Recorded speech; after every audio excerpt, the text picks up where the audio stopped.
Acrocanthosaurus, North America's apex predator before T. rex. North America holds a significant place in the paleontological record, serving as a vast burial ground for a diverse range of dinosaurs, from ceratopsians and sauropods to tyrannosaurs. A discovery in the 1950s of a theropod dinosaur fossil, nicknamed the high-spine lizard, or Acrocanthosaurus, pursuing a long-necked dinosaur, added a crucial chapter to the history of ancient apex predators before the reign of Tyrannosaurus rex. Unveiling Acrocanthosaurus, a complete specimen. The excavation of the Acrocanthosaurus fossil in the 1990s was particularly significant, as it yielded one of the most complete carnivorous dinosaur specimens to date. This allowed for the remarkable revelation that it was larger than several T. rex specimens, including Titus and Stan. In this discussion, we'll delve into the world of Acrocanthosaurus, exploring how it established itself as an apex predator in North America during the Early Cretaceous period, approximately 110 million years ago. We'll also examine the scientific discoveries that differentiate this formidable predator from other theropod dinosaurs. Acrocanthosaurus, a dominant force before T. rex. Long before T. rex roamed the Earth, North America was dominated by a deadly theropod dinosaur classified within the Carcharodontosauridae family.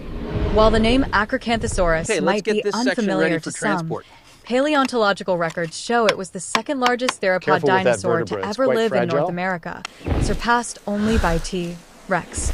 It reached an impressive length of 11.5 meters and weighed up to 7 tons. One of Acrocanthosaurus's distinguishing features was the presence of spines along its back, similar to those seen on Spinosaurus, which lived in Africa. While not as tall as Spinosaurus's sail, these spines were a notable characteristic. Its forelimbs, significantly longer than those of other theropods, were equipped with sharp claws, indicating it was a fearsome predator. The discovery and preservation of Acrocanthosaurus fossils. The story of Acrocanthosaurus began in 1940 when J. Willis Stovall and Juan Langston successfully discovered dinosaur fossils on the Arnold Farm in Oklahoma City, USA. The fossils included an Acrocanthosaurus skull and various other bones, which were generally fragile due to being found in mud deposits.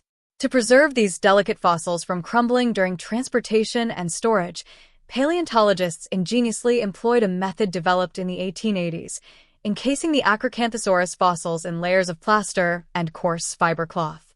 By 2008, more than 50% of Acrocanthosaurus remains had been discovered across various locations in the United States, each in different conditions.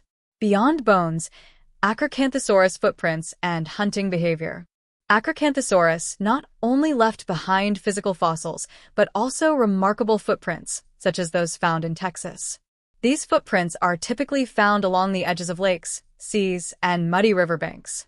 A striking example emerged when a river in Texas dried up, revealing the tracks of a giant predator. Upon investigation, these tracks were identified as belonging to an Acrocanthosaurus that was pursuing a plant-eating dinosaur, likely a Sauroposeidon, which shared its ecosystem. At the point where the Acrocanthosaurus and its prey's footprints converged, the predator's tracks showed an unusual pattern. Typically, when an animal walks, its left and right steps alternate. However, in this case, the Acrocanthosaurus appeared to take an unusual sequence of steps, left to right, then 2 steps to the right, and then back to the left.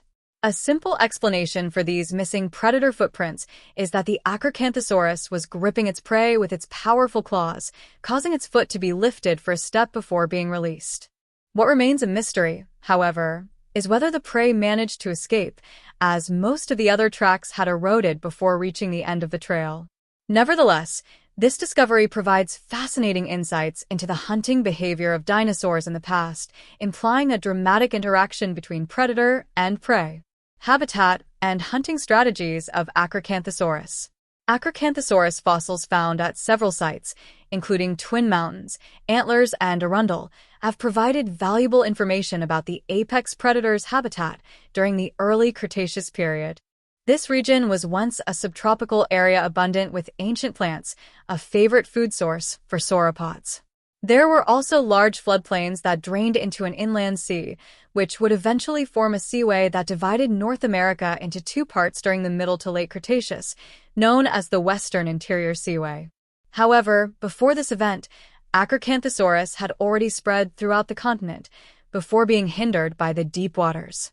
To survive, Acrocanthosaurus undoubtedly hunted by pursuing both large and small prey, as evidenced by the footprint where it was seen chasing a gigantic theropod dinosaur. Unique hunting method: powerful forelimbs.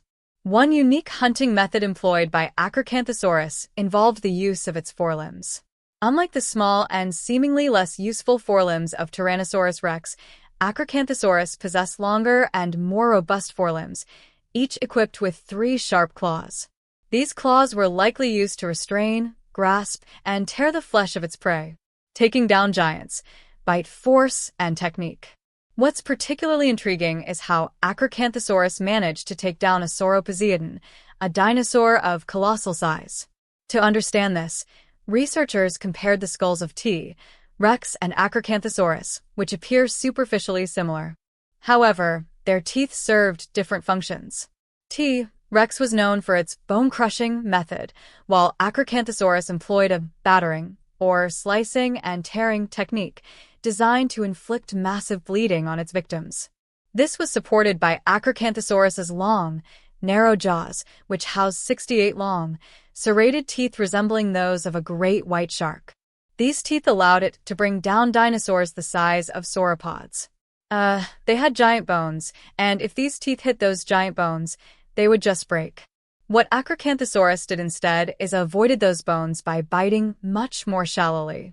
So it would take these jaws and teeth and use them like scissors essentially, and slice flesh off on the side of the function of spines on Acrocanthosaurus. What was the purpose of the spines on Acrocanthosaurus's body?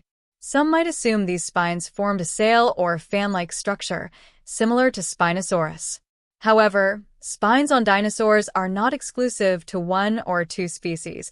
At least 27 dinosaurs have been reported to possess similar morphology. The debate among researchers is whether these spines formed a sail or a hump. Hump theory, a 1997 study. A 1997 study conducted by Jack Bowman Bailey helped unravel the mystery of this body part. Researchers grouped Acrocanthosaurus with Hypacrosaurus and Edmontosaurus, given their similar spine structures and designs.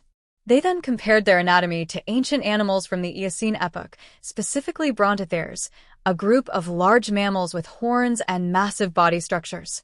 The study concluded that these spines were not sail-like, as in Spinosaurus, but rather formed a hump. This hump likely functioned in thermoregulation, fat storage, and supporting a nomadic lifestyle. The decline and replacement of Acrocanthosaurus. The reign of Acrocanthosaurus in North America ended before the Earth entered the late Cretaceous period, when Tyrannosaurus rex emerged. Deinonychus, a smaller theropod dinosaur that coexisted with Acrocanthosaurus, is suspected by researchers to be a contributing factor to the extinction of the giant predator. Despite being only 3 meters long and weighing 70 kilograms, Deinonychus possessed a large brain and keen sense of smell. While a direct confrontation with Acrocanthosaurus would likely result in Deinonychus's defeat, by stealing the unborn eggs of Acrocanthosaurus, Deinonychus effectively became a silent victor. Researchers estimate that at least 65% of the Acrocanthosaurus population at that time did not reach adulthood, implying that Deinonychus stealing and eating Acrocanthosaurus eggs contributed to their disappearance from North America.